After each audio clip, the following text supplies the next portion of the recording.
Hi everyone, this is Marissa Riley from Tafretti & Associates PT. So in our last video, we talked about the off-season and the deconditioned athlete and what that means in preparing for return to sport or just return to fall activity. So in this video, we're gonna go through some exercises that may help you prevent some of these injuries from happening. But before that, we just kind of want to touch upon the gradual integration back into activity and why that's important. So generally what we know from the research and with our experience in educating patients about these sort of injuries that happen when coming back to sport is that when you ramp up too quickly with your just conditioning and or just regular team practices and activities, you're more likely to get hurt. So generally we recommend 2 to 3 months of slow integrated activity back to sport with increases in activity between 5 and 10% each week. And that's been shown over time to help you reduce your risk of chronic injuries by about half, and by in your acute injuries by about 1/3.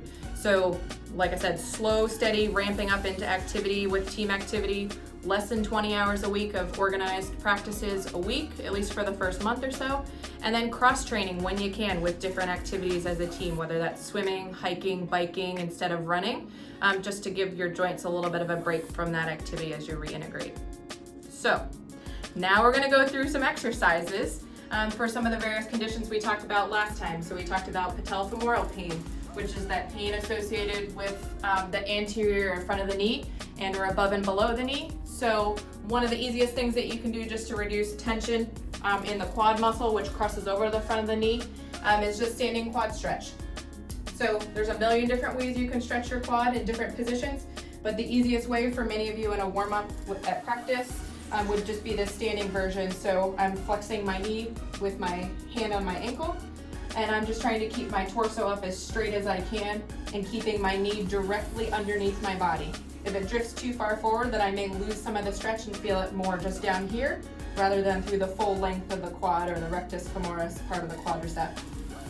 This is beneficial to do between 30 and 60-second holds, and then switch to the other side. Having a railing or the bleachers or something next to you will be helpful if you feel like your balance is not so great. And then doing a couple repetitions of it or doing it in a dynamic warm-up stretch where you're walking is helpful. So that's the first one. The second thing that can be helpful for a lot of our lower body injuries, particularly patellofemoral pain or knee pain, is step down control. So a lot of us lack this ability to control where our knee is in space.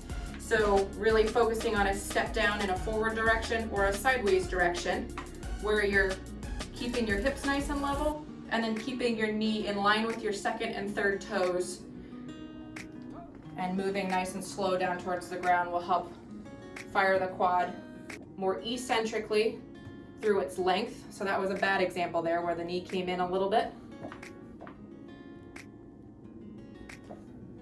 And then I'll switch. So this is the forward control. You can tell my right knee doesn't have as good of control as my left knee when I do this one. And then the lateral version is going to get same muscle groups working, maybe a little bit more of the side of the hip, which is always important.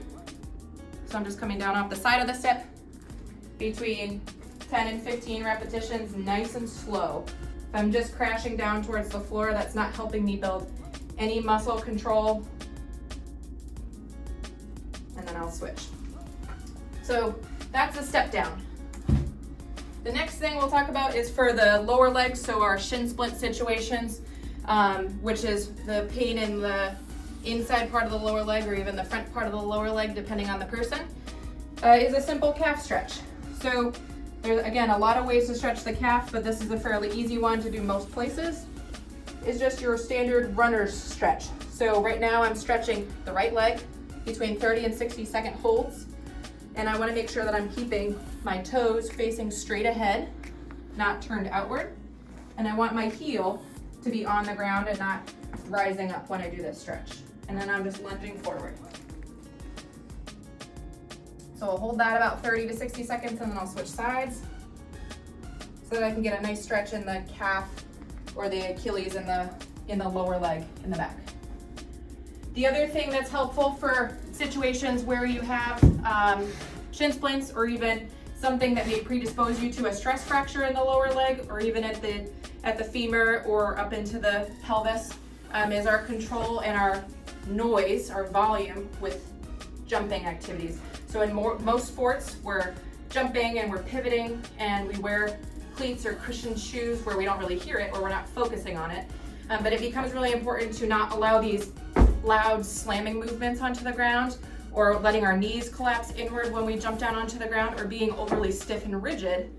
We want to have these nice, quiet landings where we're letting knees, ankles, hips bend and flex to help redistribute some of that shock and ground reaction force.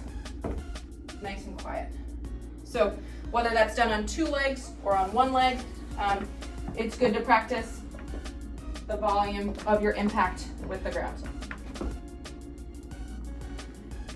Okay, and then the last 2 things which are helpful for knee pain and for just general balance and control when we're exercising and running around on uneven surfaces are our balance focus. So right now I'm standing on a squish pad with my eyes open, my knee a little bit bent to help engage my quad muscle in the front of my leg. You'll notice probably the first couple of times you do this, your ankle and or your lower leg are pretty wobbly, which is okay. The more you practice it, the better your control gets. If you don't have a surface like this or a pillow at home or access to a grassy field that's level, you can just practice it standing on the regular ground with your eyes closed. And that'll help you, again, generate some of that body awareness and control of where your legs are in space, particularly when you're then translating that into a unpredictable environment like a game. And then the last thing is just control of a single leg squat. So when we're running, we're jumping, a lot of that is done in a hop or in a squat format. So I'm just using the wall, but you can use a table, you can use a chair to help you if you're feeling like you're losing your balance. But similar to the step down, I'm just reaching my butt back behind me and letting my knee and hip bend in a slow, controlled fashion with my other leg just elevated out of the way. And it's good to start this with no weight where you can work on body control first and then gradually add weight to the picture when you feel like you can do it with good technique. And then I'll do the other side. So the important part becomes making sure that your knee doesn't translate too far over your toes when you do this. You want to reach your bottom back like you're going to sit into a chair. So those are the first couple things that I would start with from an exercise standpoint, again, to help reduce your injury risk. So stay tuned for next time when we talk about nutrition, hydration, and just athlete mindset. Thanks for watching.